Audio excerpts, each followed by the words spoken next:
साथ भारत आया था और उसके दरबारी इतिहासकार कौन था? तो उत्बी हो जाएगा जो है, ठीक है। महमूद गजनवी का जो दरबारी इतिहासकार उत्बी था, ठीक है। अगला है, उत्बी के द्वारा एक पुस्तक लिखा गया था जिसका नाम किताबुल यामनी। किताबुल यामनी के लेखक उत्बी हो जाएंगे और किताबुल हिंद के लेखक अल बरूनी हो जाएंगे, ध्यान रखिएगा।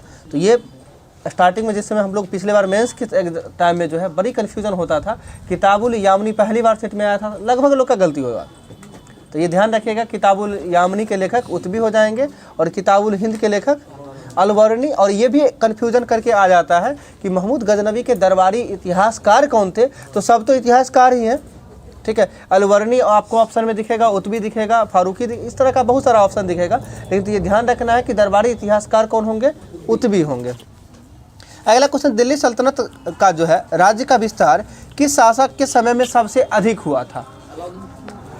देखिए, दिल्ली सल्तनत का सर्वाधिक विस्तार जो है किसके समय में? सर्वाधिक एमबीटी के समय में हुआ था। ये ध्यान रखिएगा, मोहम्मद बिन तुगलक के समय में जो है दिल्ली सल्तनत का सर्वाधिक विस्तार हुआ था।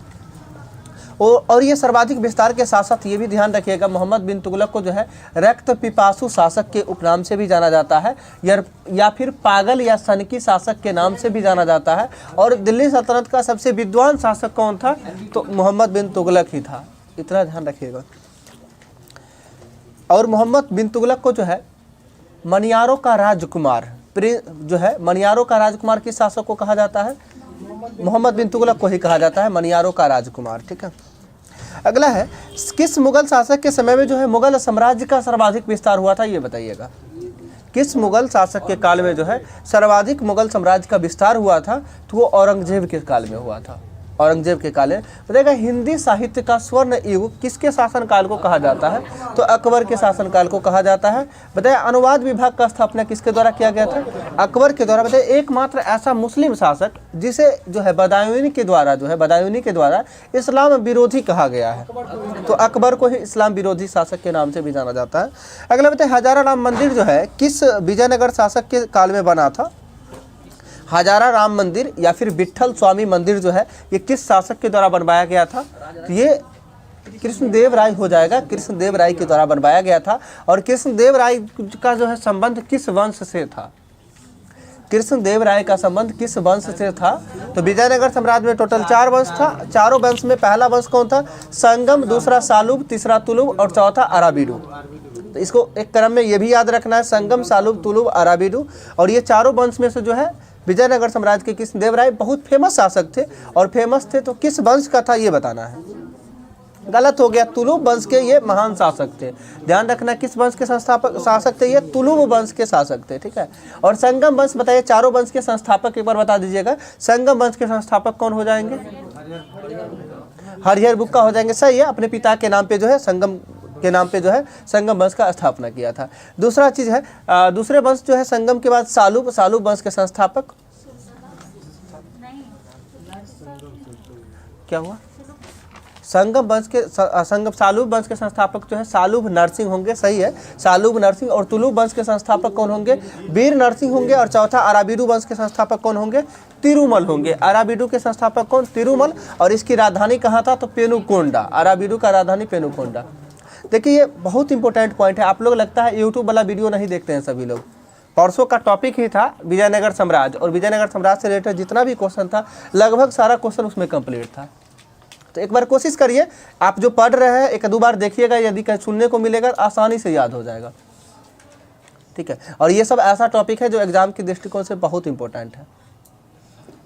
तो विजयनगर साम्राज्य में जैसे एक ट्रिक भी बताए थे उस दिन, सास तू आ, ठीक है। ऐसे सास तू आ का मतलब सा से हो जाता है संगम वंश, दूसरा से सालुब हो जाता है, ठीक है। सास तू से तुलुब हो जाता है, आ से अराबीडू वंश। ऐसे ट्रिक करके भी याद रख सकते हैं, नहीं तो 2-4 बार बोलिएगा अपने आ जाएगा, संगम, सालुब, तुलुब, अराबीडू, ठीक है। यानी पहले इसमें भी कन्फ्यूजन होता है कि पहले संगम के बाद सालुब होगा कि तुलुब होगा, इसमें कन्फ्यूजन हो जाता है। तो ये ध्यान रखिएगा, पहले दोनों 100 वाला आएगा, संगम, सालुब, फिर तुलुब, अराबीडू। विजयनगर साम्राज्य के में जो है ये कृष्णदेव राय के द्वारा 2 पुस्तक का रचना किया गया था, एक अमुक्त माल्याद और दूसरा जामवती कल्याणम। तो अमुक्त माल्याद जो था ये किस भाषा में था? तो तेलुगु भाषा में था। जान लीजिए विजयनगर साम्राज्य का जो है भाषा, राजभाषा कौन सा था, तो वो तेलुगु भाषा ही था। इसीलिए जो है अमुक्तमाल्याद की रचना जो है किस भाषा में, तेलुगु में। और जामवती कल्याणम का रचना जो है किस भाषा में, संस्कृत में। बोलने से ही लगता है जामवती कल्याणम, मो हलंत जब ये आ गया तो लगभग से हलंत वाला संस्कृत में जाता है। तो ये ध्यान रखिएगा, जामवती कल्याणम किस भाषा में होगा, संस्कृत भाषा में होगा। अगला है, किसके शासनकाल में जो है मुगल चित्रकला अपने चरमोत्कर्ष पे था। जहांगीर के शासनकाल में था मुगल चित्रकला अपने चरमोत्कर्ष पे था। अगला बताएगा, हिजरी संवत का प्रारंभ कब हुआ था, 622 में। किसके द्वारा, पैगंबर मोहम्मद साहब। और किस यात्रा के दौरान हुआ था, मक्का से मदीना की यात्रा के दौरान। अगला है, मोहनजोदड़ो के विशाल स्नानागार के निकट जो है विशाल कक्ष की छत कितने स्तंभों से निर्मित है। मोहनजोदड़ो के जो है विशाल स्नानागार का जो है इसका छत जो है कितने स्तंभों पर आश्रित है, यानी स्तंभ का मतलब पिलर हुआ, ठीक है, जो कितना पिलर पे आश्रित है। जो आप जानते हैं मोहनजोदड़ो से यानी कि जो है हड़प्पा सभ्यता से सबसे बड़ा जो है स्मारक की बात यदि कहा जाए तो सबसे बड़ा जगह का तो बृहत स्नानागार ही है, जो कहाँ से मिला है, मोहनजोदड़ो से मिला है। मोहनजोदड़ो में भी ये कितने स्तंभ पे बना हुआ है, तो 20 स्तंभ हो जाएगा, ठीक है, 20 स्तंभ से। अगला है, मेगास्थनीज के अनुसार दूसरी भारतीय जनजाति कौन थी। कृषक जनजाति जो है मेगास्थनीज के अनुसार जो है दूसरी भारतीय जनजाति कृषक थी। और मेगास्थनीज के अनुसार जो है भारतीयों को जो है कितने वर्गों में बांटा गया है, भारतीय जाति को 7 वर्गों में बांटा गया है, ठीक है। और जो है इंडिका पुस्तक जो है मेगास्थनीज के द्वारा ही लिखा गया है। और इसमें जो है कितने अधिकरण और प्रकरणों में बांटा गया है, अर्थशास्त्र न है, कौटिल्य के अर्थशास्त्र को जो है कितने अधिकरण और प्रकरण में, तो 15 अधिकरण और 180 प्रकरण में। ध्यान रखिएगा, कौटिल्य का अर्थशास्त्र जो है 15 अधिकरण और 180 प्रकरण में बांटा गया है। अगला है, बौद्ध धर्म के अनुसार जो है जनसाधारण के लिए दूसरा निषेध कौन सा है। बौद्ध धर्म के अनुसार जो है जनसाधारण के लिए दूसरा निषेध कौन सा है, तो असत्य है, यानी झूठ नहीं बोलना, एक तरह सीधा समझिए, ठीक है। तो असत्य को माना है दूसरा निषेध। अगला, किस सातवाहन शासक ने जो है शक छत्रप नहपान के सिक्कों को पुनः जारी किया था। ये सातवाहन शासक था, तो कौन सा था इसका नाम बताना है। तो बहुत एक ही को तो पॉपुलर रहा है, गौतमीपुत्र सतकर्णी, ठीक है। तो ये ध्यान रखिएगा, किस सातवाहन शासक ने शक छत्रप नहपान के सिक्कों को जो है पुनः जारी किया था, तो गौतमीपुत्र सतकर्णी। देखिए, कौन से वंश के शासक जो है अपने आप को सूर्यवंशी कहा करते थे। आप लोग पक्का जो है ना, यहाँ के बाहर वाले जितने लोग हैं लगभग यूट्यूब का या फिर टेस्ट सीरीज का सभी लोग यूज करते हैं, लेकिन आप लोग में किन्हीं को कोई मतलब नहीं है।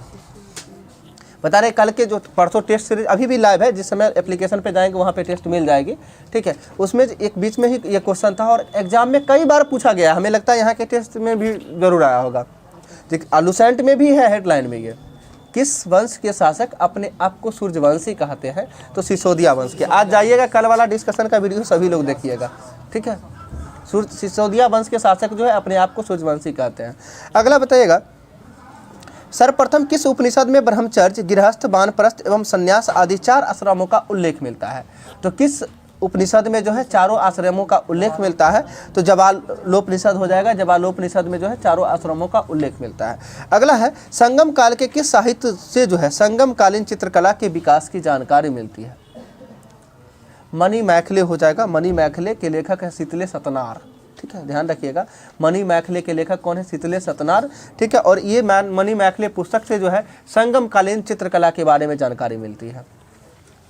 अगला बताएगा, भारत में सती प्रथा उन्मूलन के में जो है किस गवर्नर जनरल का मुख्य स्थान रहा या भूमिका रहा।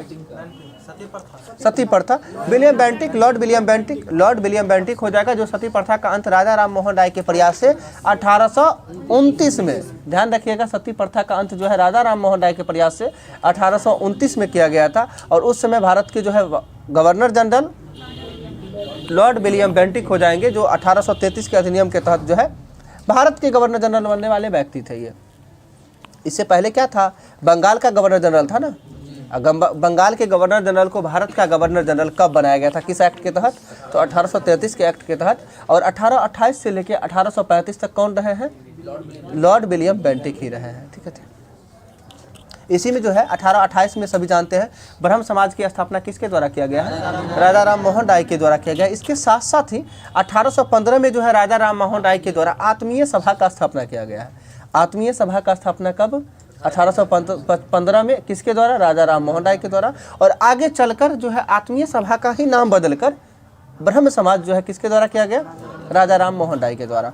आगे चल के जो है फिर ब्रह्म समाज में भी बंटवारा हो जाता है, जो आदि ब्रह्म समाज के संस्थापक केशव चंद्र सेन होते हैं, जो 1867 में। ठीक है, अगला बताइएगा, भारतीय राष्ट्रीय कांग्रेस का प्रथम अधिवेशन किसके कार्यकाल में हुआ था? किस वायसराय के कार्यकाल में हुआ था? तो लॉर्ड डफरिन के कार्यकाल में हुआ था। ये फिर जो है राष्ट्रीय कांग्रेस जो है किनके मन का उपज था? कई दिन बोले हैं, तो लॉर्ड डफरिन के मन का उपज था भारतीय राष्ट्रीय कांग्रेस। याद होता है कि नहीं, कि ऐसे ही फालतू में हम बोल लेते हैं, जवाब नहीं मिलता है ना। ठीक है, थोड़ा सा सुनिए, बार बार सुना करिए, ये सब यही है मेन है हिस्ट्री। और हिस्ट्री पॉलिटी पे यदि पकड़ हो गया तो ऐसा ही आसानी से बन जाइएगा, ये जान लीजिए। नहीं पकड़ होगा, सभी लोग को दिक्कत यहीं पर है। आज थोड़ा सा जवाब नहीं निकल रहा, सबके ऊपर साइकोलॉजिकल प्रेशर है कि हम लोग कमजोर है, इसके लिए हम लोग को यहाँ छोड़ दिया गया, बाकी इसमें से छांट के निकाल दिया। ऐसा नहीं अच्छा, इसमें कमजोर लोग को छोड़े हैं? ऐसा तो नहीं है, कमजोर लोग को नहीं छोड़े हैं। ठीक है, आज के तो एकदम ठीक है ना। तब देखिए,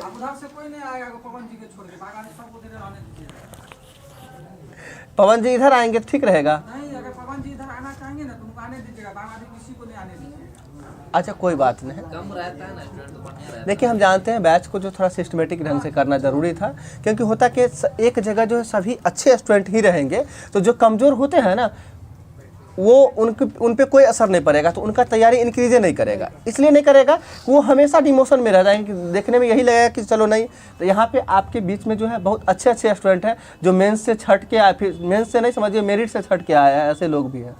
ठीक है, तो इसलिए पेशेंस रखिए। रामलाल जी हैं जो इस बैच के कोऑर्डिनेटर के तौर पे ही हैं, इनका आगे KVS का एग्ज़ाम भी है, जिस वजह से तो ये जान लीजिए कि आज के टॉपर भी हमें लगता है यही होंगे।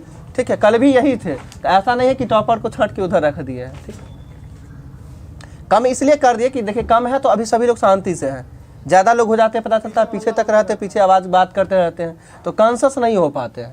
और ज़रूरी भी था क्या कि जो नए लोग आते थे इतना लोग को देख के सोचते थे हम पे ध्यान ही नहीं दिया जाएगा, इसलिए आना ही छोड़ देते थे। तो बहुत कुछ को देख के किया गया है, इसलिए परेशान नहीं होइएगा। ये डिप्रेशन में नहीं रहना है कि सब बढ़िया बढ़िया लोग को छांट दिया गया है। ठीक, आप सभी बढ़िया हैं, अपने आप को कोशिश करिए बढ़िया बनाने का। ठीक है, सब अच्छे ही होते हैं, खराब नहीं होते हैं। मेहनत करिएगा, उनसे आगे निकल जाइएगा। एक बात हमेशा ध्यान रखिएगा, जो आगे हैं उनके मन में यही चीज़ रहता है हमें पीछे करने वाले कोई नहीं है, लेकिन जो पीछे है उनके मन में ये चीज़ होना चाहिए कि हमसे आगे इतना है, इसलिए हम मेहनत उतना ज़्यादा करें कि उनसे आगे निकल सके। ये बात सोच के मेहनत कीजिए। ठीक है, टॉपर बन जाने के बाद क्या है, आप जाएंगे क्वेश्चन रख देंगे, सोचे हमको सब आगे करता है सब सही होगा, क्या देखेंगे उसको। ठीक है, इसीलिए कोशिश करिए कि जो अगर पीछे हुए हैं तो किसी न किसी कारणवश से हैं, थोड़ा मेहनत करें, आगे बढ़ेंगे। अगला बताइएगा, भारतीय राष्ट्रीय कांग्रेस के प्रथम मुस्लिम अध्यक्ष कौन थे? बदरुद्दीन तैयब जी थे। और बदरुद्दीन तैयब जी के द्वारा जो है कब अध्यक्षता किया गया था? 1887 हो जाएगा, 85, 86, 87 यानी तीसरे अधिवेशन की अध्यक्षता किए थे बदरुद्दीन तैयब जी किए थे। और ये अधिवेशन हुआ कहाँ था? तीसरा की बात करें मद्रास अधिवेशन हो जाएगा, और चौथा होगा इलाहाबाद 88 में, जिसमें प्रथम अंग्रेज अध्यक्षता करने वाले व्यक्ति थे जॉर्ज यूले। अगला बताइए, खिलाफत आंदोलन के प्रमुख नेता जो है अब्दुल बारी का संबंध किस स्कूल से था? हाँ, खिलाफत आंदोलन के प्रमुख नेता थे अब्दुल बारी, इनका संबंध जो है किस स्कूल से था? एक फिरंगी महल स्कूल से संबंधित थे, ये फिरंगी महल स्कूल। महात्मा गांधी को सर्वप्रथम राष्ट्रपिता कहकर किसने संबोधित किया था? सुभाष चंद्र बोस के द्वारा कहा गया था। ठीक है, अगला बताइए, भारत का विभाजन का प्लान जो है किसके द्वारा हुआ था? तो माउंटबेटन, जो कि कब घोषणा हुआ था? 3 जून 1947 को माउंटबेटन योजना का जो है घोषणा हुआ था, जिसके तहत भारत विभाजन की बात कही गई थी। अगला, राष्ट्रीय ध्वज फहराने वाला पहला भारतीय कौन था? तो राष्ट्रीय ध्वज फहराने वाला मैडम भिखाजी कामा, जिन्हें भारतीय स्वतंत्रता की जननी भी कहा जाता है। ठीक है, मैडम भिखाजी कामा को। और ये झंडा कब फहराए थे? 1907 में। कहाँ? स्टुटगार्ट में फहराए थे। ठीक है, जो स्टुटगार्ट ये किस देश का शहर है?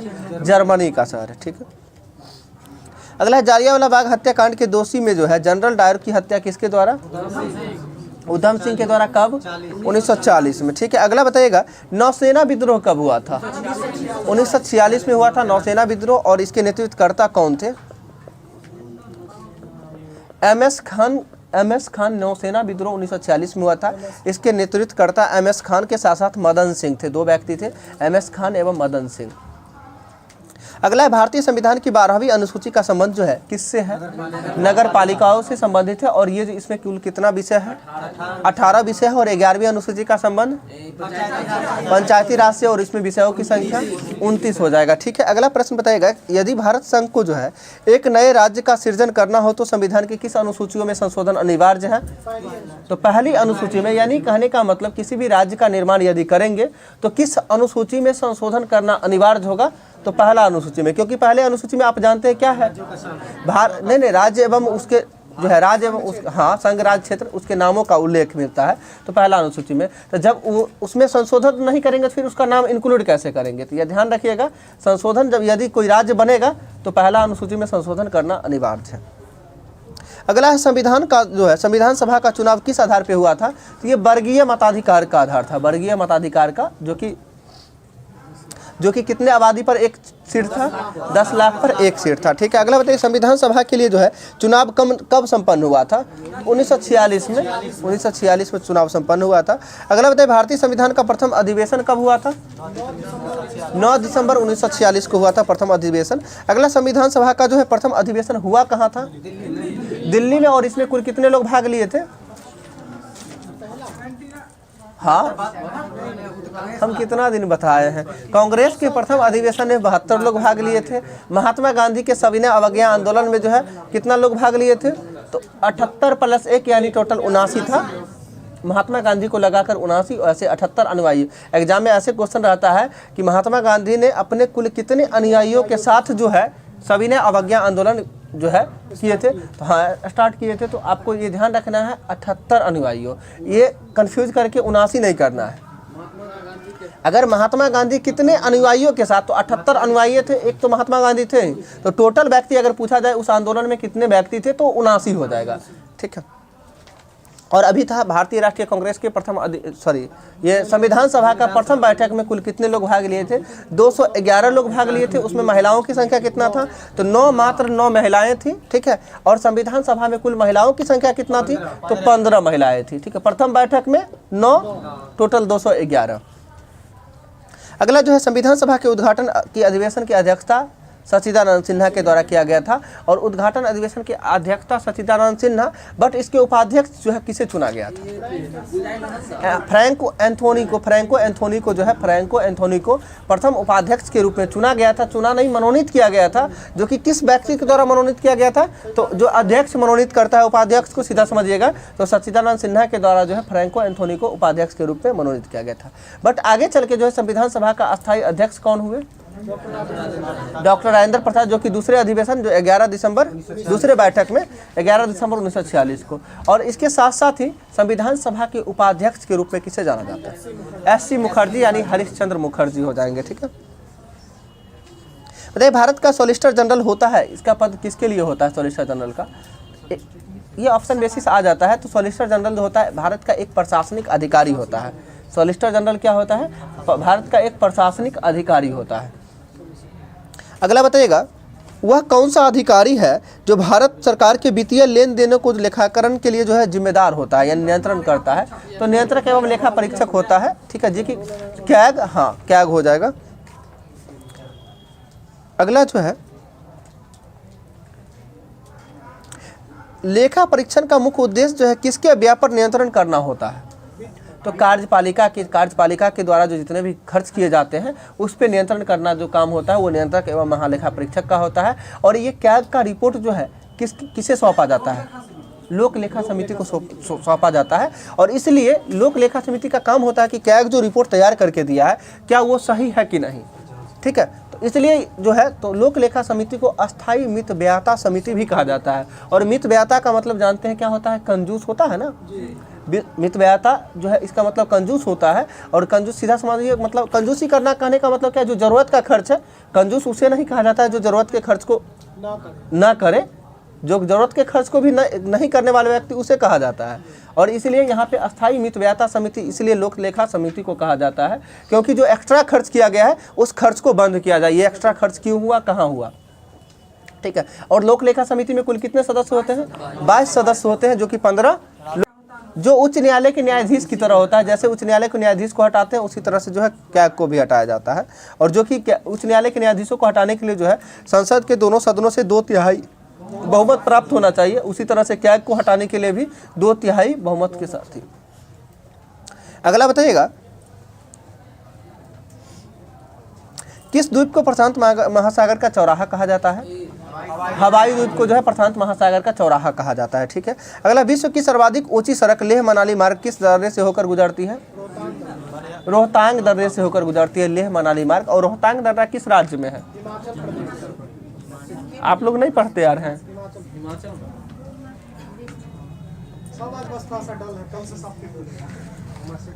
ठीक है, देखिए कितना दिन बताए हैं, ध्यान सुनिएगा, कम से कम ध्यान से ना, जरूर याद होगा। बारालच्चा दर्रा, रोहतांग दर्रा और सिपकिला दर्रा। एक वर्ड बताते हैं बरोसी करके याद रखिएगा। बरोसी, ब से बारालच्चा दर्रा, रो से रोहतांग, सी से सिपकिला, तीनों हिमाचल प्रदेश में है, ठीक है। तो रोहतांग दर्रा किस राज्य में हो जाएगा? हिमाचल प्रदेश में हो जाएगा, ठीक है। अगला बताइएगा, पृथ्वी के वर्णन के लिए सर्वप्रथम जियोग्राफी शब्द का जो है प्रयोग किसके द्वारा किया गया था? जियोग्राफी शब्द का प्रयोग किसके द्वारा किया गया? बिल्कुल चाहिए, इरेटोस्थनीज के द्वारा किया गया था। अगला बताइए, विश्व का सबसे बड़ा द्वीप कौन सा है? विश्व का सबसे बड़ा द्वीप बोले हैं ग्रीनलैंड हो जाएगा। और द्वीप समूह की बात करेंगे तो इंडोनेशिया हो जाएगा। ध्यान रखिएगा, विश्व का सबसे बड़ा द्वीप ग्रीनलैंड, और द्वीप समूह की बात करें तो इंडोनेशिया हो जाएगा। और ये ग्रीनलैंड जो है किसके अधिकार क्षेत्र में आता है राजनीतिक दृष्टि से? ठीक है, राजनीतिक दृष्टि से जो है अमेरिका। और ये देश किस देश का भाग है? तो नहीं, डेनमार्क के अधीन है। हाँ, यूरोप का आता है, जो कि डेनमार्क के अधीन है, ठीक है। क्या हुआ?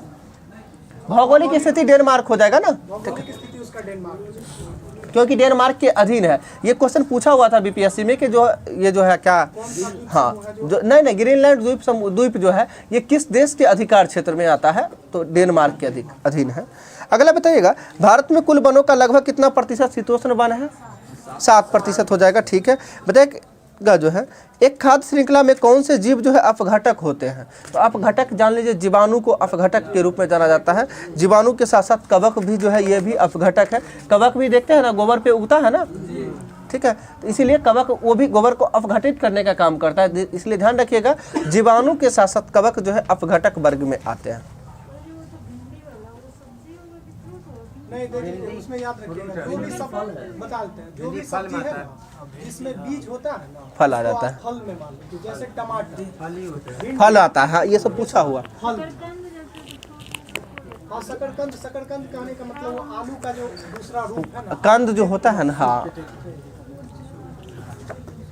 ठीक है। देखिए बहुत सारा इसमें ऐसा ही क्वेश्चन पूछा जाता है जो प्रेजेंस ऑफ माइंड पे, लोग देखते हैं भिंडी है तुरंत सोचते हैं सब्जी बनाते हैं, चलो मार देते हैं, ठीक है। तो ऐसे करके इसी में दिक्कत होता है, तो वहाँ पे थोड़ा सोचना पड़ेगा, ठीक है। ये सब क्वेश्चन को बारीकी से, जो डायरेक्ट वे में दिख रहा है वहाँ पे थोड़ा जरूर बारीकी से सोचिए, ठीक है। कंसेप्ट यही है कि जो भी बीज वाला सब्जी होगा ना उसको आप फल मानिएगा। चलिए अगला क्वेश्चन बताइएगा, फ्रांस तथा जर्मनी के बीच जो है कौन सी रेखा है? कल भी बोले हैं, कल सारा रेखा बोले हैं, ठीक है। हम फ्रांस तथा जर्मनी के बीच कौन सा रेखा है?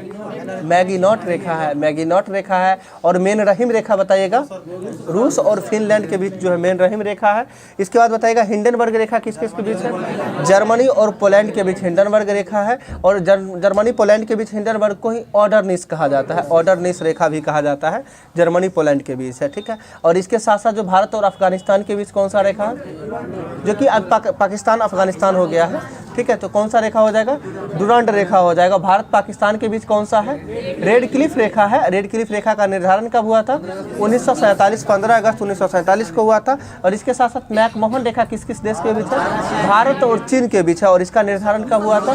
1914 में हुआ था। मैकमोहन रेखा का निर्धारण 1914 में। तो लगभग सब यही सब है, ठीक है। अगला बताइएगा, पारिस्थितिक अस्थायी मितव्ययता यह किस आंदोलन का नारा था? पारिस्थितिक अस्थायी मितव्ययता है, यह किस आंदोलन का नारा था? तो चिपको आंदोलन का नारा था। ठीक है, चिपको आंदोलन के बारे में कल बताए थे कि चिपको आंदोलन के जो है प्रणेता किसे माना जाता है? सुंदरलाल बहुगुणा को माना जाता है। ठीक है, अगला बताइएगा, जीव भार का पिरामिड किस पारिस्थितिक तंत्र में जो है उलट जाता है? तो तालाब में जो है जीव भार का पिरामिड जो है किस पारिस्थितिक तंत्र में उलट जाता है? तो तालाब में उलट जाता है। ठीक है, क्या हुआ, क्या दिक्कत? छोड़ दीजिए ना, कर लेंगे आप। अगला बताइएगा, कौन सी भूकंप तरंगे जो है सर्वाधिक विनाशकारी होता है? एल तरंगे होती है, सर्वाधिक विनाशकारी होता है। और एल तरंगे का खोज जो है किसके द्वारा किया गया था? HD लव के द्वारा किया गया था। HD लव के द्वारा जो है एल तरंगे का खोज, यानी एल या लव ही होता है, सीधा समझिए, उसी को नाम रख दिया था एल तरंगे शॉर्ट में। और ये जो है सर्वाधिक विनाशकारी होता है और इसका स्पीड जो होता है सबसे कम होता है, यानी जो सबसे स्लो होता है वो सबसे ज़्यादा खतरनाक होता है। अगला जो है बताइए, सुनामी जो है किस भाषा का शब्द है? सुनामी किस भाषा का शब्द है? जापानी भाषा का शब्द है। और ये प्रश्न जो है SI प्री में 2446 वाला में पूछा था, सेकेंड शिफ्ट में। ठीक है, अगला बताइएगा, बीमा नियामक एवं विकास प्राधिकरण जो है इरडा का स्थापना कब हुआ था? इरडा का स्थापना 2000 नहीं होगा? 19 अप्रैल, ठीक तो है। इरडा स्थापना 19 अप्रैल 2000 में हुआ था। ठीक है, जो कि किस समिति के सिफारिश पर इरडा का स्थापना हुआ है? इरडा का स्थापना किस समिति के सिफारिश पर हुआ है? मल्होत्रा समिति के सिफारिश पर हुआ है, मल्होत्रा समिति के सिफारिश पर। अगला बताइएगा, भारत में इक्विटी बाजार पर नियंत्रण जो है किसका होता है, किस संस्था का होता है? सेबी का होता है। और सेबी का स्थापना कब हुआ है? सेबी का स्थापना 88 में हुआ है और इसे मान्यता प्राप्त जो है 92 में हुआ, 1992 में हुआ। वैधानिक दर्जा जो है 1992 में प्राप्त हुआ है। अगला बताइएगा, NHB यानी राष्ट्रीय आवास बैंक, नेशनल हाउसिंग बैंक की स्थापना कब? 1982 में होगा। NHB का स्थापना 1988 होगा, 1988 हो जाएगा। NHB का स्थापना 1988, जो कि 9 जुलाई 1988। अगला बताइए, H1B वीजा का संबंध किस देश से है? तो अमेरिका का वीजा हो जाएगा। ठीक है, महासागरों एवं सागरों के जल तल में जो है चंद्रमा तथा सूर्य के गुरुत्वाकर्षण से उत्पन्न उतार चढ़ाव को क्या कहा जाता है? तो ज्वार भाटा कहा जाता है, ये चक्रवात कहा जाता है उसे। ठीक है, हाँ, ज्वार भाटा भी पृथ्वी और चंद्रमा के जो है गुरुत्वाकर्षण के कारण ही आता है। ठीक है, और महासागरों एवं सागरों के जल तल में जो है चंद्रमा तथा सूर्य के गुरुत्वाकर्षण से उत्पन्न जो है ज्वार भाटा सही होगा, चक्रवात बोला गया, ज्वार भाटा ही सही होगा। और उत्तरी गोलार्ध में प्रति जो है दक्षिणावर्त वायुमंडलीय संचरण क्या कहलाता है? यानी देखिए, चक्रवात में होता है ना कि उत्तरी गोलार्ध में जो है यानी ऊपर में जो है राइट यानी दक्षिणावर्त यदि घूमेगा तो वो क्या कहलाएगा?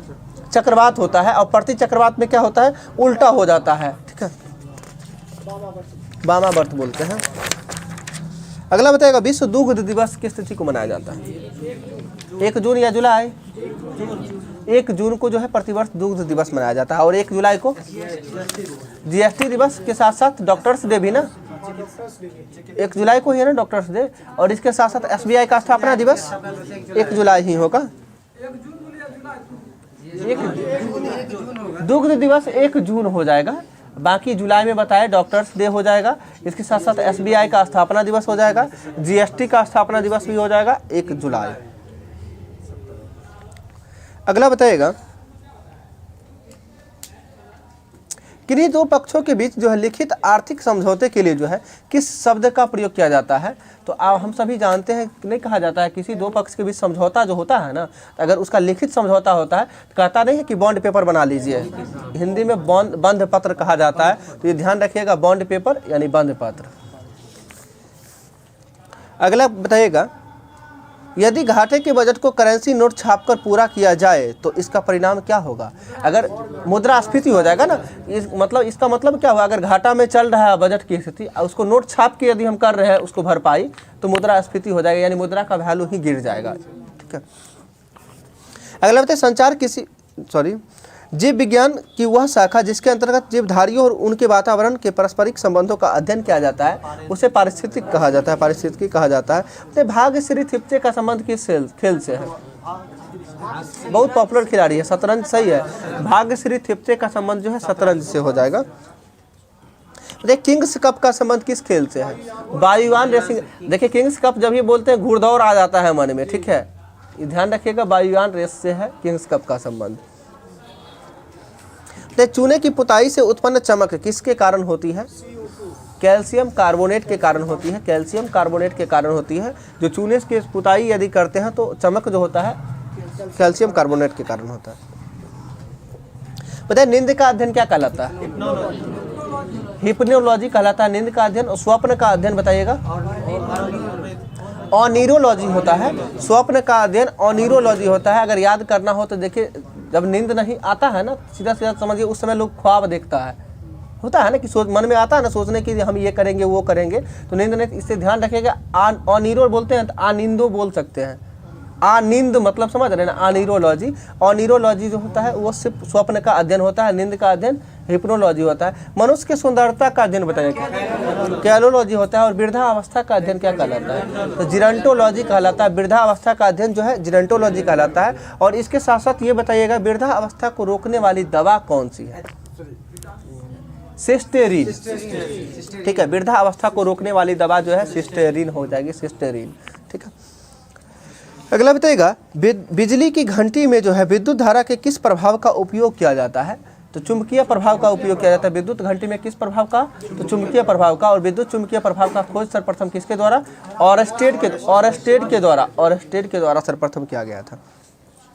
अगला जो है हड्डियों का अध्ययन जो है क्या कहलाता है? ऑस्टियोलॉजी कहलाता है। ऑस्टियोलॉजी कहलाता है। ठीक है, मधुमक्खी पालन बताया क्या कहलाता है? मधुमक्खी पालन। ठीक है, मछली पालन बताइए। ठीक है, इसमें भी कंफ्यूजन हो जाता है। एपी और पीसी होता भी है किन्हीं को? नहीं होता है। ध्यान रखिए, हम बता देते हैं, याद थोड़ा सा फनी है। ठीक है, जैसे मधुमक्खी पालन बोलते हैं, मधुमक्खी से क्या मिलता है? मौज यानी शहद बोलते हैं ना। उसका काम किस लिए हम लोग करते हैं? पीने के लिए करते हैं ना। तो एपी कल्चर मतलब समझ रहे, ए ये ले पी मतलब नहीं बोलते हैं, जैसे इसको पीना है तो एपी हो जाएगा मधुमक्खी पालन। ध्यान रखिएगा। अगर मत्स्य पालन की बात करें तो क्या हो जाएगा? पीसी। पीसी से याद रखना है, पीसने की बात याद आ जाएगा ना। मछली बनाने के लिए मसाला पीस के देते हैं तो थोड़ा टेस्टी होता है, ध्यान रखिएगा। इसलिए पीसी कल्चर मत्स्य पालन हो जाएगा। ठीक है, और मछली पालन जहाँ पे किया जाता है उसको क्या कहा जाता है? एक्वारियम कहा जाता है।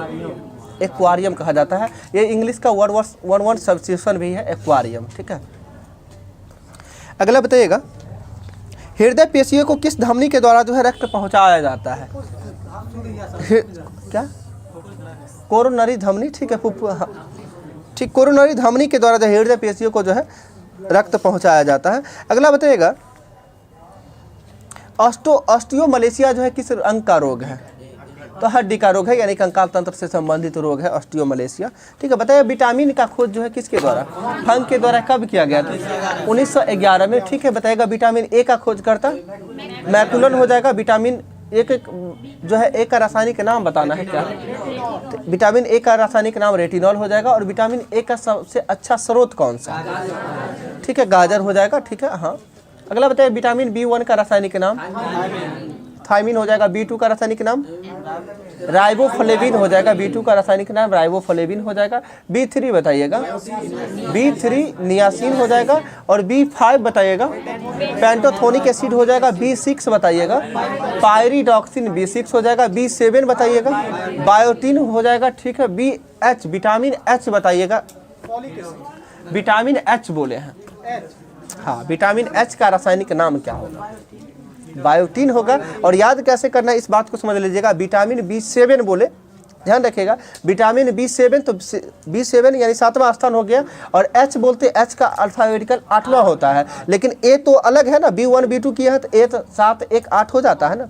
इसलिए ध्यान रखिएगा जो विटामिन ये इधर जो है H बोले, विटामिन B7 और विटामिन H दोनों का रासायनिक नाम बायोटिन हो जाएगा। ठीक है, ध्यान रखें, दोनों इसी का है, बायोटिन। अगला है विटामिन B9 का रासायनिक नाम? फॉलिक एसिड हो जाएगा। विटामिन B11 का रासायनिक नाम? विटामिन B11 वाला में नहीं होता 12 का होता एक मिनट विटामिन B11 है। आप बताते हैं विटामिन B9 और B11 दोनों का फॉलिक एसिड ही होता है, बता रहे विटामिन B9 और B11 दोनों फॉलिक एसिड।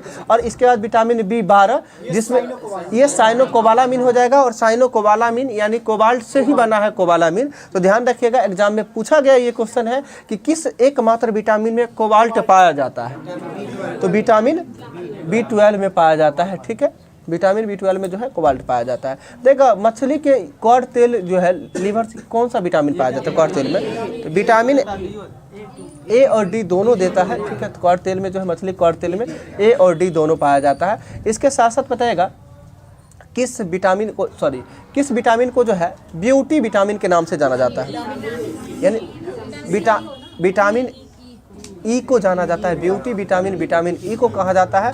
और ब्यूटी बोन के नाम से किसे जाना जाता है, ब्यूटी बोन के नाम से किसे जाना जाता है, सुंदरता का जो है ब्यूटी बोन का मतलब है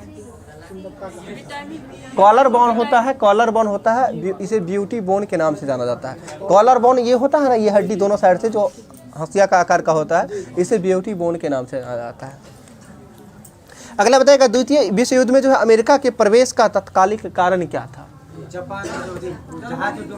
ठीक है, जापान पर जो है पर्ल हार्बर पर जो, हाँ ठीक है, पर्ल हार्बर पर जो बमबारी किया था जापान, इसके कारण अमेरिका का प्रवेश हुआ था, ये तत्कालिक कारण यही था। अगला बताइए किस एकमात्र भारतीय को जो है अर्थशास्त्र के क्षेत्र में नोबेल पुरस्कार मिला है। ठीक है, अमर्त्य सेन हो जाए। अब एक भारतीय मूल के है, ये ध्यान रखिएगा। ठीक है, भारतीय मूल के जो है किस वैज्ञानिक को किसको मिला है अर्थशास्त्र में नोबेल, तो अभिजीत बनर्जी हो जाएगा, जो कब मिला था 2020 वाला में मिला था ना, 2020 वाला मिला था अभिजीत बनर्जी को। अगला बताइएगा भारत का सर्वोत्तम नागरिक पुरस्कार कौन सा है। भारत रत्न जिसकी स्थापना किस वर्ष से हुआ था, 1954 में हुआ था। ठीक है, अगला बताइएगा जो है न्यू चाइना न्यूज एजेंसी, तो स्पष्ट ही है किस देश का न्यूज एजेंसी होगा, चीन का ही होगा। अगला नेवल एयर स्टेशन गरुड़ कहाँ स्थित है, हम क्या पूछ लिए, naval air station Garud Kochi में स्थित है। ठीक है, ये गरुड़ युद्धाभ्यास नहीं बोल रहे हैं जो भारत इंडोनेशिया के बीच बोलेंगे। ठीक है, अगला बताइएगा फुटबॉल का खेल जो है यूरोपीय देशों में किस नाम से लोकप्रिय है, यानी फुटबॉल खेल को जो है यूरोप के देशों में जो है किस नाम से लोकप्रिय है, या फिर ये एक कप का भी नाम है जिस जो फुटबॉल कप से ही संबंधित है, बिल्कुल गलत है, सॉकर कप। और यूरोप के देशों में जो है इसे सॉकर के नाम से ही फुटबॉल खेल को जाना जाता है। ठीक है, पॉपुलर है। अगला बताइएगा टिहरी बांध परियोजना जो है किस नदी पर, भागीरथी नदी पर, किस राज्य में है, उत्तराखंड में हो जाएगा। ठीक है, बताइए भारतीय राष्ट्रीय कांग्रेस का सर्वप्रथम किसने जन स्वरूप प्रदान किया था। भारतीय राष्ट्रीय कांग्रेस का जो है सर्वप्रथम किसने जन स्वरूप प्रदान किया था, गलत है, महात्मा गांधी के द्वारा जो है जन स्वरूप प्रदान किया गया था। और इसके साथ साथ ध्यान रखिएगा महात्मा गांधी का पहला जन भाषण कहाँ दिया गया था, महात्मा गांधी का पहला जन भाषण कहाँ दिया गया था, वाराणसी में दिया गया था, वाराणसी में। और बताइए भारत की सांस्कृतिक राजधानी किस शहर को कहा जाता है, तो भारत की सांस्कृतिक राजधानी वाराणसी को ही कहा जाता है। और इसके साथ साथ ये भी ध्यान रखिए कि भारत की स्वास्थ्य राजधानी किसे कहा जाता है, तो चेन्नई को जो है भारत की स्वास्थ्य राजधानी कहा जाता है। और भारत की वित्तीय राजधानी मुंबई के साथ साथ भारत की राजनीतिक राजधानी दिल्ली, नई दिल्ली हो जाएगी। ठीक है, ये चारों ध्यान रखिएगा। सांस्कृतिक बोलेंगे तो वाराणसी, स्वास्थ्य की बात करें चेन्नई, वित्तीय की बात करें मुंबई, और राजनीतिक में तो नई दिल्ली, सभी लोग को पता है। अगला बताइएगा किस संगठन ने सती प्रथा पर रोक लगाने के लिए कार्य किया था, तो ब्रह्म समाज हो जाएगा। ब्रह्म समाज के द्वारा 1828 के बाद 29 में राजा राम मोहन राय के प्रयास से। ठीक है, और ये जो है सती प्रथा को जो है अंत जो है किस अंततः जो है 1843 में किसके द्वारा समाप्त किया गया था, लॉर्ड एलनबरो के द्वारा 1843 में। अगला बताए स्फिग्मोमैनोमीटर क्या मापता है, ठीक है, रक्तचाप रक्तदाब मापने का काम स्फिग्मोमैनोमीटर कहा जाता है। ठीक है, अगला बताए रडार का आविष्कारक रॉबर्ट वाटसन हो जाएगा, रॉबर्ट वाटसन हो जाएगा रडार के आविष्कारक। अगला बताएगा भारतीय कंप्यूटर कंपनी इन्फोसिस के संस्थापक कौन थे, इनका नाम जो है साउथ मूवी में अक्सर देखने को मिलता होगा, नारायण मूर्ति, बिल्कुल सही है, नारायण मूर्ति है इन्फोसिस कंपनी के जो है संस्थापक है। कंप्यूटर का कंपनी इन्फोसिस के संस्थापक नारायण मूर्ति हो जाएंगे। ब्रिटेन के राष्ट्रपति नहीं दबान में है अभी हाँ, नारायण मूर्ति के दमाद। अच्छा हाँ, अच्छा ऋषि सुनाक जी, हाँ भारतीय मूल के ऋषि सुनाक जी, ठीक है, नारायण मूर्ति के दामाद। अगला बताएगा किस संगठन ने सती प्रथा पर, हो ही गया अभी। जिम्बाब्वे का प्राचीन नाम क्या था? जिम्बाब्वे का प्राचीन नाम रोडेशिया हो जाएगा। जिम्बाब्वे का प्राचीन नाम क्या होगा? रोडेशिया हो जाएगा, ठीक है। अगला बताएगा चंद्रमा के वैज्ञानिक अध्ययन को क्या कहा जाता है? सेलेनोलॉजी कहा जाता है, सेलेनोलॉजी कहा जाता है चंद्रमा के वैज्ञानिक अध्ययन को। अगला बताएगा कौन सा रेलवे जोन सबसे छोटा रेलवे जोन है? सबसे छोटा रेलवे जोन कौन सा है? उत्तर पूर्व सीमांत रेलवे, ठीक है, उत्तर पूर्व सीमांत रेलवे जो है मालेगांव जिसका मुख्यालय है, ठीक है। बताएगा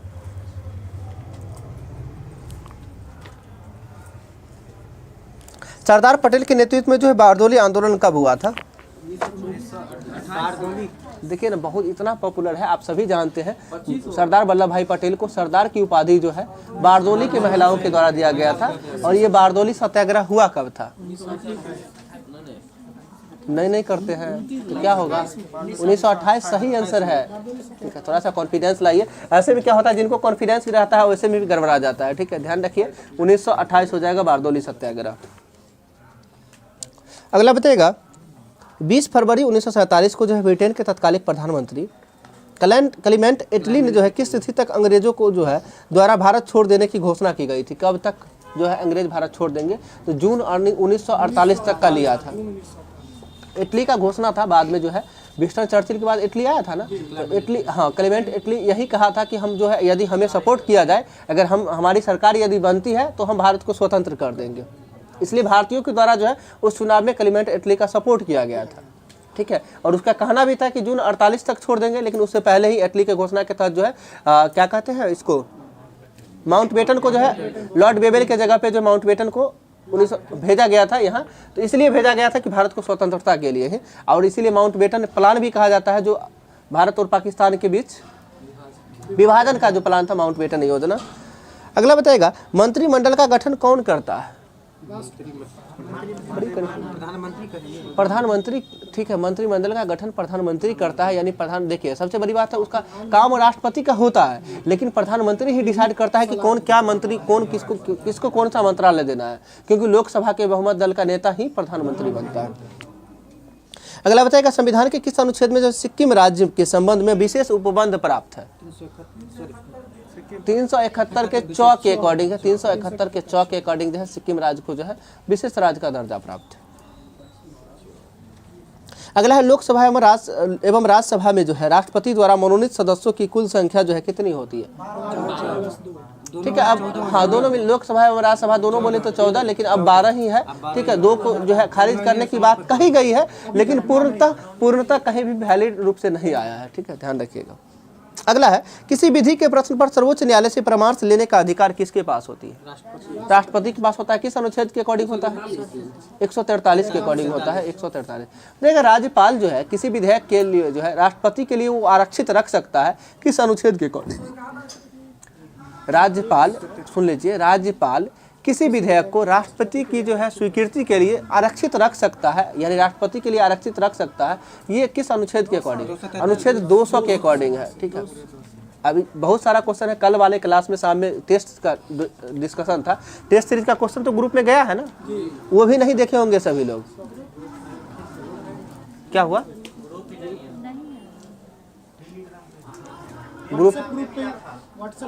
व्हाट्सएप ग्रुप पे भी भेजा गया है, विपिन जी सभी ग्रुप में भेजे हैं, ठीक है, ये जान लीजिए। नहीं है तो टेलीग्राम चैनल सभी लोग ज्वाइन कर लीजिएगा, जितने भी इन्फॉर्मेशन होती है लगभग चला जाता है। और बैच का होमवर्क आप लोग में आपस में बता देते हैं, खास करके गर्ल्स लोग में ज़्यादा दिक्कत होती है, क्योंकि गर्ल्स ग्रुप में है उसमें ऑफिस के मेंबर ही हैं सिर्फ एडमिन, ठीक है।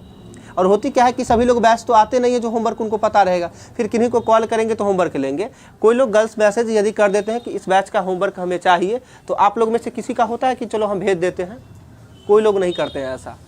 कोशिश करिए एक दूसरे का कॉपरेशन करें। अगर आज आप एब्सेंट किए हैं, अगर कोई बात नहीं, आप यदि मैसेज कीजिएगा कि होमवर्क हमें चाहिए, तो जो आए हैं वो तो भेज सकते हैं ना, ऐसा नहीं करते। थोड़ा सा कॉपरेशन की भावना को जगाइए, समझे। बॉयज़ लोग में तो हो ही जाता है, ये लोग मैनेज कर लेते हैं, ठीक। आप लोग में कोई गर्ल्स नहीं रिप्लाई करते हैं जल्दी कि जो हम भेज दें। ध्यान रखिए, क्योंकि आज आप नहीं एब्सेंट किए, कल को फिर जो दूसरे लोग भी एब्सेंट करेंगे इसी तरह से। तो थोड़ा कॉपरेशन कीजिए कि जो भी होमवर्क को भेज दे, बिना मतलब का यदि कोई ऐसा बात आ जाए तो बहस करने लग जाएंगे, ठीक है। चलिए बताइएगा आगे, किस वर्ष जो है महमूद गजनवी ने जो है गुजरात के शिव के प्रसिद्ध सोमनाथ मंदिर पर जो है आक्रमण 1025 में, ये क्या आक्रमण था? 16वां आक्रमण था, ठीक है। बताइएगा जो है नंद वंश का अंतिम राजा कौन था? घनानंद था, ठीक है, घनानंद था। और जो है घनानंद, इसके काल में भारत पर किस यूनानी शासक ने आक्रमण किया था? सिकंदर महान। सिकंदर किसके शासनकाल में आया था? धनानंद के ही समकालीन था, उसी के शासनकाल में जो है भारत पे आक्रमण किया था, ठीक है। बाद में आगे चल के जो है मौर्य वंश आगे चल के आता है ना, धनानंद के बाद आता है ना। अगला बताएगा नंद वंश के अंतिम शासक कौन था? धनानंद था। और नंद वंश के बाद जो है कौन सा वंश आया है मौर्य में? मौर्य वंश आया है। और ये धनानंद को पराजित कौन किया था? चंद्रगुप्त मौर्य के द्वारा ही पराजित किया गया था। और मौर्य के बाद कौन सा वंश आया है? शुंग वंश। शुंग वंश के संस्थापक कौन था? उसमें शुंग था। और शुंग वंश के अंतिम शासक कौन था? वासुदेव। वासुदेव। और इसे पराजित करने के बाद जो है कौन सा वंश का स्थापना हुआ है? तो शुंग के बाद कण्व वंश का स्थापना हुआ है। कण्व के बाद कौन सा आया है?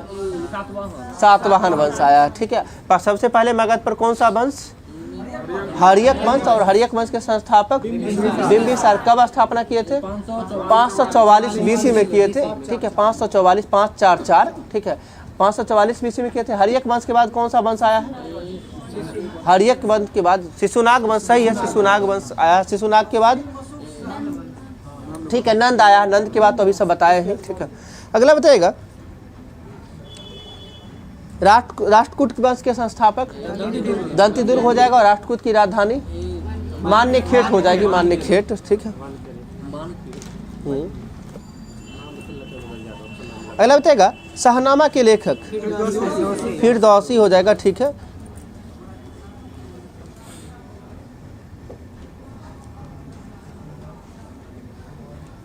और महमूद गजनी के दरबार में जो है अलबर्नी, फिरदौसी भी था, ठीक है, उतबी था, ठीक है। ये सभी इतिहासकार था। और इसमें से शाहनामा के लेखक जो हो जाएंगे फिरदौसी हो जाएंगे। किताबुल यामनी के लेखक उतबी ध्यान रखिएगा। और किताबुल हिंद के लेखक अलबर्नी, यानी तीनों का एक एक पुस्तक हो गया है, ध्यान रखिएगा। अगला बताइएगा 13 अगस्त 1932 में जो मैकडोनाल्ड अवार्ड की घोषणा हुआ था, यानी रैमजे मैकडोनाल्ड, जिसे सांप्रदायिक पंचाट भी कहते हैं, जो रैमजे मैकडोनाल्ड के द्वारा घोषणा किया गया था, सांप्रदायिक पंचाट की घोषणा, ये कब किया गया था? 1932 में डेट गलती दिया है इसमें, 13 अगस्त दिया, वो 16 अगस्त 1932 होगा, 16/8/1932, ठीक है। 16 अगस्त 1932 को जो है सांप्रदायिक पंचाट की घोषणा हुई थी। और उसके साथ साथ ही जो है आगे चल के जो गांधी और अम्बेडकर के बीच पूना पैक्ट जो हुआ है, कब हुआ था? वो 24 सितंबर 1932 को हुआ था। बेबेल प्लान कब आया था? 25 जून 1945, 46 नहीं, बेबेल प्लान जो है 25 जून 1945 को आया था, ठीक। अगला बताइए समूचा भारत एक विशाल बंदीगृह है, यह कथन किस व्यक्ति का है? तो सचिंद्रनाथ CR दास हो जाएंगे, ठीक है। चित्तरंजन दास के द्वारा कहा गया था कि समूचा भारत एक विशाल बंदीगृह है। बताएगा स्वतंत्रता के पश्चात जो है मंत्रिपरिषद के खिलाफ पहला अविश्वास प्रस्ताव जो है कब लाया गया था? मंत्रिपरिषद के खिलाफ जो है पहला अविश्वास प्रस्ताव कब लाया गया था? 1963 में लाया गया था। अगस्त 1963 में पहला मंत्रिपरिषद के खिलाफ जो है अविश्वास प्रस्ताव लाया गया था। बताएगा अभी तक के संसदीय इतिहास में जो है राज्यपाल को जो है कब हटा दिया गया था, यानी जो सीधा हटाने की बात होती है ना, तो संसदीय इतिहास के काल में जो है राज्यपाल को पहली बार जो है जो यानी राष्ट्रपति के द्वारा जो है डायरेक्ट हटा दिया गया था। वो कब और किस राज्य के राज्यपाल? केरल गलत हो जाएगा, तमिलनाडु के होगा, तमिलनाडु और 1980 में, ठीक है। तमिलनाडु 1980 में जो है क्या हुआ? राज्यपाल का नाम नहीं ध्यान में है, आप देख लीजिएगा। तमिलनाडु राज्य के राज्यपाल थे जिन्हें 1980 में हटा दिया गया था। ये संसदीय इतिहास में पहली बार ऐसा हुआ है, उसके बाद दोबारा कभी नहीं हुआ है अभी तक। कोई चर्चा ही नहीं है हाँ राज्यपाल, हाँ हटाने का कोई चर्चा ही नहीं है। बट ये देखिए राज्यपाल जो होता है राष्ट्रपति का जो है एक यानी केंद्र का एक प्रतिनिधि के रूप में राज्य में काम करते हैं, और राज्यपाल का जो है राष्ट्रपति के प्रसाद पर्यंत ही कार्य करते हैं, यानी जब तक राष्ट्रपति का इच्छा होगा कि राज्यपाल उस राज्य की वो रहे तभी तक वो रह सकते हैं। अगला बताएगा, यदि कोई मंत्री राज्यसभा का सदस्य है तो क्या वह लोकसभा में जो है अपना वक्तव्य दे सकता है? नहीं दे सकता है। क्यों नहीं दे सकता है? मंत्री है तो दे सकता है। क्वेश्चन को पहले समझिए, यदि कोई मंत्री राज्यसभा का सदस्य है, ठीक है, तो वह अपना लोकसभा में जो है वक्तव्य दे सकता है, ठीक है। ये दोनों जगह मंत्री है तो उस स्थिति में देगा ही ना। और एक बताइएगा, अविश्वास प्रस्ताव जो है किस लोकसभा के अध्यक्ष के प्रति लाया गया था? एकमात्र जीवी मावलंकर के प्रति ही जो है लोकसभा अध्यक्ष थे, जिनके पर जो है क्या कहते हैं अविश्वास प्रस्ताव लाया गया था। अगला बताइएगा, कोई भी मुख्यमंत्री यदि जो है राष्ट्रपति के चुनाव में कब मतदान किस स्थिति में नहीं कर सकता है? विधान परिषद का सदस्य। हाँ ठीक है, हाँ जब वो उच्च सदन के सदस्य होंगे उस स्थिति में जो है वो राष्ट्रपति के चुनाव में मतदान नहीं कर सकते हैं, ठीक है। अगला बताइए, स्वतंत्र भारत की प्रथम मंत्रिपरिषद में प्रधानमंत्री सहित कुल कितने सदस्य थे, यानी कितने मंत्री थे? स्वतंत्र भारत के प्रथम मंत्रिमंडल में जो है प्रधानमंत्री सहित कुल कितने मंत्री थे, यानी कितने सदस्य? 36 हो जाएंगे, ठीक है, 36 थे। अगला बताइए, स्वतंत्र भारत की प्रथम मंत्रिपरिषद में शामिल एकमात्र महिला मंत्री कौन थी? राजकुमारी अमृता कौर थी, ठीक है, राजकुमारी अमृता कौर थी, स्वास्थ्य मंत्री थी, ठीक है।